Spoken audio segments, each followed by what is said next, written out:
चलिए इस वीडियो में हम बात करेंगे ईरान यूएस टेंशन की। खाड़ी देशों से तकरार है तो क्यों ओमान के साथ बैठने को ईरान तैयार हो गया। नमस्कार, आप देख रहे हैं न्यूज़ 18 का डिजिटल प्लेटफॉर्म। मैं हूं आपके साथ श्रुति श्रीवास्तव। खाड़ी में जारी तनाव के बीच अमेरिकी राष्ट्रपति ने कहा है कि उन्होंने ईरान पर प्रस्तावित हमलों को फिलहाल टाल दिया है। ट्रंप ने बताया कि सऊदी अरब और यूएई के नेताओं के अनुरोध पर उन्होंने यह फैसला लिया है। और इसी बीच खबर यह भी आ रही है कि पाकिस्तान ने नया पीस प्रपोजल अमेरिका के सामने रखा है जो ईरान की ओर से बनाया गया है। विस्तार से समझते हैं। ईरान अमेरिका के युद्ध में अब तक लग रहा था कि जल्द ही दोनों पक्ष फिर से भिड़ जाएंगे। अमेरिका की ओर से लगातार धमकियां आ रही थीं तो ईरान भी कभी चुप नहीं बैठा। ऐसे में माना जा रहा था कि 24 से 48 घंटों के भीतर ही खाड़ी फिर जल उठेगी। हालांकि अब थोड़ी राहत की खबर ये आई है कि कम से कम अमेरिका आगे के हमलों को टालने की योजना बना चुका है। पहले से ही दुनिया भर में तेल को लेकर हाहाकार मचा हुआ है और इस बीच यह खबर थोड़ी राहत जरूर देगी। मिडिल ईस्ट में तनाव के बीच अमेरिकी राष्ट्रपति डोनाल्ड ट्रंप ने बड़ा बयान दिया है। ट्रंप ने कहा है कि उन्होंने ईरान पर प्रस्तावित हमला फिलहाल टाल दिया है। उनके मुताबिक कतर, सऊदी अरब और यूएई के अनुरोध पर यह फैसला लिया गया है। ट्रंप ने यह भी दावा किया है कि अब ईरान के साथ गंभीर बातचीत चल रही है। वहीं ईरान के राष्ट्रपति मसूद पेज़ेश्कियान ने साफ कहा है कि बातचीत का मतलब आत्मसमर्पण नहीं है। उन्होंने कहा है कि तेहरान सम्मान, ताकत और अपने राष्ट्रीय अधिकारों की रक्षा करते हुए वार्ता में शामिल हुआ है। और अब तक ईरान युद्ध में क्या क्या हुआ है वो सिलसिलेवार तरीके से समझिए। इस बीच इजरायल और लेबनान के बीच संघर्ष जारी है। अमेरिका की मध्यस्थता से युद्ध विराम बढ़ाए जाने के बावजूद सोमवार को इजरायली हमलों में कम से कम 7 लोगों की मौत हो गई। लेबनान के स्वास्थ्य मंत्रालय के मुताबिक 2 मार्च से अब तक इजरायली हमलों और सैन्य कार्रवाइयों में 3020 लोगों की जान जा चुकी है, जबकि 9273 लोग घायल हुए हैं। उधर गाजा के लिए राहत सामग्री ले जाए जा रहे जहाजों को रोकने को लेकर भी इजरायल की आलोचना बढ़ रही है। रिपोर्ट्स के मुताबिक इजरायली बलों ने अंतर्राष्ट्रीय जल क्षेत्रों में गाजा सहायता बेड़े के कई जहाजों को रोक लिया है। बताया जा रहा है कि करीब 47 नौकाओं को कब्जे में लिया गया है और सैकड़ों कार्यकर्ताओं को हिरासत में लिया गया है। इस कार्रवाई के बाद कई देशों और मानवाधिकार संगठनों ने नाराजगी जताई है। उनका कहना है कि अंतर्राष्ट्रीय जल क्षेत्र में सहायता जहाजों को रोकना अंतर्राष्ट्रीय कानूनों का उल्लंघन हो सकता है।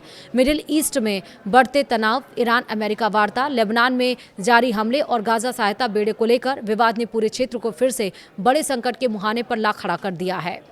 अमेरिका और ईरान के बीच बढ़ते तनाव के बीच रिपोर्ट सामने आई है कि अमेरिकी राष्ट्रपति डोनाल्ड ट्रंप आज अपने शीर्ष राष्ट्रीय सुरक्षा अधिकारियों के साथ बैठक कर सकते हैं।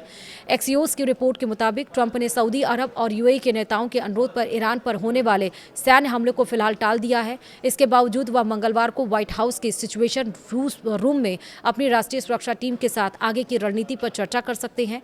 अमेरिका और ईरान के बीच जारी तनाव के बीच व्हाइट हाउस का मानना है कि युद्ध खत्म करने के लिए ईरान की तरफ से दिया गया प्रस्ताव पर्याप्त नहीं है।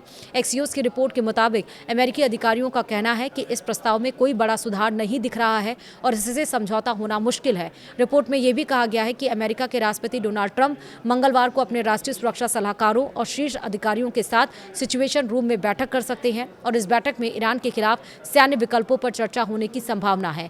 ईरान के विदेश मंत्रालय ने सोमवार को कहा कि हॉर्मुज़ जल डबरू मध्य के संचालन के लिए ईरान और ओमान मिलकर एक नई व्यवस्था तैयार कर रहे हैं। यह कदम ऐसे समय में उठाया जा रहा है जब इस अहम समुद्री रास्ते को लेकर तनाव बना हुआ है। वहीं ईरान के विदेश मंत्रालय के प्रवक्ता ने प्रेस कॉन्फ्रेंस में कहा कि हॉर्मुज़ पूरी दुनिया के लिए एक महत्वपूर्ण समुद्री मार्ग है और ईरान हमेशा यहां सुरक्षित आवाजाही सुनिश्चित करने के लिए काम करता रहा है। उन्होंने कहा कि ईरान और ओमान दोनों इस बात को अपनी जिम्मेदारी मानते हैं कि इस रास्ते से जहाजों की आवाजाही पूरी सुरक्षा के साथ जारी रहे। वहीं अमेरिका ईरान युद्ध विराम के बीच ईरान ने 80 दिनों बाद अपना शेयर बाजार फिर से खोल दिया है। ईरानी सरकारी मीडिया के मुताबिक लंबे समय तक बंद रहने के बाद अब दोबारा शेयरों की खरीद बिक्री शुरू हो गई है। अमेरिका और इजरायल के साथ संघर्ष के दरमियान सुरक्षा और आर्थिक कारणों से ईरान का शेयर बाजार बंद कर दिया गया था। अब बाजार खुलने को हालात में कुछ सुधार के संकेत के तौर पर देखा जा रहा है। वहीं पाकिस्तान के रक्षा मंत्री ख्वाजा आसिफ ने कहा है कि ईरान में दोबारा युद्ध नहीं होगा। उन्होंने इस संभावना को भी खारिज किया है कि अमेरिका और इजरायल फिर से ईरान पर हमला कर सकते हैं। पाकिस्तानी चैनल जियो न्यूज़ को दिए इंटरव्यू में आसिफ ने कहा है कि इजरायल कुछ देशों पर हमला करने के लिए बेहद उतावला है, लेकिन अमेरिकी जनता नहीं चाहती है कि अमेरिका किसी दूसरे देश की लड़ाई लड़े। उन्होंने कहा कि मेरा मानना है कि दोबारा युद्ध नहीं होगा। साथ ही उन्होंने उन चर्चाओं को भी कम महत्व दिया है जिनमें कहा जा रहा था कि अमेरिका युद्ध विराम तोड़कर ईरान पर फिर से हमला कर सकता है। फिलहाल इस वीडियो में इतना ही। नमस्कार।